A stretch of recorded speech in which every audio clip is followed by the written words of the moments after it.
안녕하세요, 김태호 변호사입니다. 이번 영상에서는 100% 대출로 아파트나 빌라를, 특히 빌라가 많죠, 빌라를 살 수 있다고 하는 물건들이 가끔 지나다 보면 이런 현수막들이 보이는데, 이런 것들의 정체는 과연 무엇이고, 돈 한 푼 안 들이고 집을 살 수가 있다고 하는데 이런 것들을 계약해도 되는지, 그리고 만약에 계약을 하면 어떤 문제점이 있고 뭐가 위험한지에 대해서 간략하게 말씀드리도록 하겠습니다. 금매 빌라 파격 처분, 이런 것들은 대부분 신축 빌라인 경우가 많고, 물론 아파트인 경우도 있습니다. 제가 직접 담당한 사건 중에서는 아파트도 있었고요. 그런 것들이 분양이 되지 않아서 시행사나 건축주가 손해를 보게 될 경우에 급하게 처분하기 위해서, 분양하기 위해서 이렇게 광고를 하는 경우가 많습니다. 자, 이런 것들이 어떻게 가능하냐? 집을 살 때 담보대출이 보통 집 가격의 감정가의 70% 정도 나오게 되죠. 그런데 100% 대출이 어떻게 가능하냐?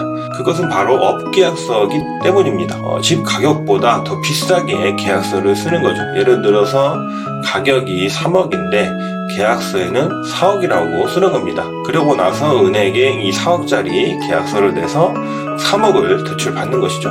이것은 이제 예를 든 겁니다. 매수인께서는 3억이 없어요. 3억이 없음에도 불구하고 3억을 몽땅 다 대출받아서, 어떤 경우에는 거기에 대해서 취득세도 내야 되니까 여유자금까지 넉넉하게 대출받아서 집 가격 치르고, 매수인은 이 돈 만져보지도 못하죠. 그냥 은행에서 바로 건축주, 시행사한테 들어가기 때문에 어쨌든 돈을 지급하고 집을 사게 됩니다. 그리고 등기까지 마무리하실 수가 있습니다. 이게 어떻게 가능하냐 보시면, 자, 업자, 시행사죠. 시행사나 중요한 은행, 금융사 이런데, 그 다음에 중개사나 분양 대행사, 그 다음에 이런 것들을 등기 같은 거 처리해주는 법무사나 법무사 사무장, 이 사람들이 다 개별적으로 있는 게 아니라 대부분이 다 한 편입니다. 나중에 이제 형사사건 문제가 되면 이 사람들이 다 공범이라고 저는 표현을 하는데, 표현이 될 거예요. 공소장에 공범이 되는 겁니다. 그리고 중요한 건 업계약서를 썼을 때 아무것도 모르고 내가 단지 100% 대출받고 집을 살 수 있을 거라고 기대하고 이 사람들이 시키는 대로 행동을 했던 이 매수인도 이 사람들하고 공범이 돼버리는 경우가 있습니다. 왜냐하면 업계약서라는 것을 알고 썼기 때문에 공범이 되는 거예요. 검사나 판사들 그렇게 봅니다. 이런 경우가 생길 수도 있습니다. 업계약서를 썼을 때 안 걸리거나 그러면 잘 살 수가 있어요. 그런데 일단은 문제되는 것은 알고 계셔야 되겠죠.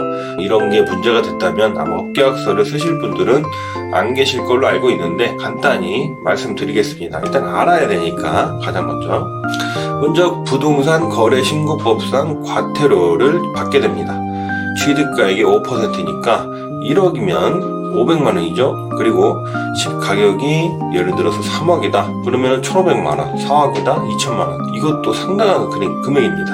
부담이 아닐 수가 없고요. 그런데 중요한 거는 지자체가 이 업계약서를 썼는지 조사를 합니다. 이거는 언제 나올 줄 몰라요. 그냥 자기네들이 불시에 나올 수 있습니다. 그런데 조사 전에 자진 신고를 하게 되면 100% 과태료가 감면이 되고, 조사가 시작되고 난 다음에 그냥 자수죠. 자진 신고하면 과태료가 50% 경감이 됩니다. 그런데 이제 잘 살고 있다가 1,000만 원, 2천만 원, 3천만 원, 500만 원 과태료 내라고 하면 상당히 아깝죠. 돈도 없고. 이런 일이 발생할 수 있다. 또 무서운 게 세금입니다. 조세범 처벌법상 처벌이 되는데 3억짜리를 4억에 썼다. 그러면 만약에 4억에 사서 4억에 팔면 양도소득세가 발생하지 않죠. 이게 정상적인 경우에는. 그런데 3억에 사서 4억에 팔았다. 이렇게 되면 1억은 이익을 본 거잖아요. 그래서 1억에 대한 양도소득세를 내야 되는데, 이 업계약서를 썼기 때문에 겉보기에는 양도소득이 발생하지 않은 것으로 보이게 됩니다. 그러면 당연히 양도소득세를 안 내게 되겠죠. 그런데 그게 나중에 업계약서라는 것이 밝혀지게 되면 1억에 대한 양도소득세를 탈루한 게 돼서 나중에 세금 징수를 받게 되고, 신고 불성실, 납부 불성실, 여러 가지 가산세와 함께 어마어마한 세금을 부과받게 됩니다. 그 다음에 무서운 게 형사처벌이겠죠. 업계약서를 써서 이것을 은행에 제출하고 대출까지 받았습니다. 대출 과정에서 기망 행위를 쓴 겁니다. 허위 내용의 문서를 은행에 내서 대출을 받았기 때문에 이게 기망 행위가 돼서 사기죄가 됩니다. 그리고 편취 금액은 그 대출 받은 금액이 됩니다. 어마어마하죠. 억대 사기가 되는 거예요. 그리고 사기에 대한 양형을 할 때 금액을 기준으로 하는데 억이 넘어가면 구속될 위험성이 상당히 큽니다. 아무리 몰랐다고 하더라도 아까 말씀드렸죠. 이 업계약서를 같이 쓰는 순간 공범이 되는 거라고 그 사람들하고 공범으로 엮여가지고 같이 처벌을 받고 구속이 될 가능성이 매우 높습니다. 그 다음에 더 무서운 거는 여기에서 임대차 계약까지 체결하게 되면 임차인에 대한 보증금 사기까지 연루가 됩니다. 그렇게 되면 아무것도 모르고 그냥 내가 전액 대출로 집을 살 수 있을 거라고 기대하시고 체결을 하셨는데 나중에 엄청나게 머리 아픈 일이 발생할 수가 있어요. 이제 물론 이런 것들은 안 걸리면 잘 넘어갈 수 있습니다. 운이 좋으면. 그런데 처음에는 잘 지내는 듯 하다가 이런 것들은 마른 하늘에 날벼락처럼 내려오게 됩니다.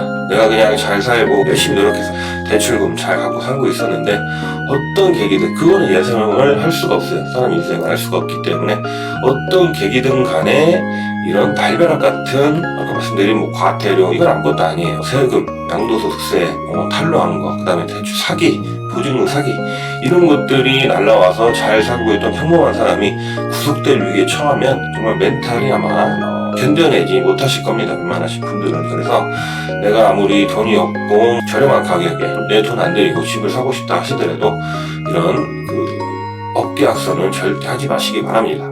근데 이제 이미 계약을 체결하신 분이 혹시 이 영상을 보신 분들 중에 있을 수가 있어요. 그럴 경우에는 먼저 과태료 피하기 위해서 자진신고를 하시고 그리고 가능하시면 계약의 체결 초반이다. 그러면 계약을 취소하거나 해지를 하시기 바라고 만약에 체결하셨다 하더라도 임차인을 들이는 행위는 하지 않으시기 바랍니다.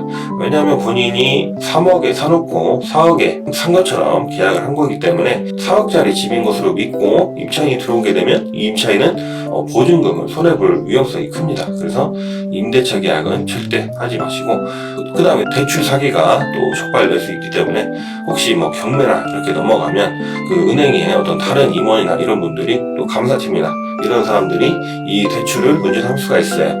그렇기 때문에 대출 연체도 웬만하면 하지 마시고 어쨌든 최대한 문제를 일으키시지 않아야 됩니다. 지금만 들어도 상당히 머리가 아프고 조금 이득 보고 살려고 했다가 조마조마한 상황이 발생할 수가 있죠. 그래서 이런 것들은 하지 마시고 공짜는 절대로 없습니다. 여러분 이 점 명심하시기 바라고 이번 영상 마치겠습니다. 법률적으로 조력이 필요하시다면 여기 보이시는 전화번호로 연락을 주시기 바랍니다.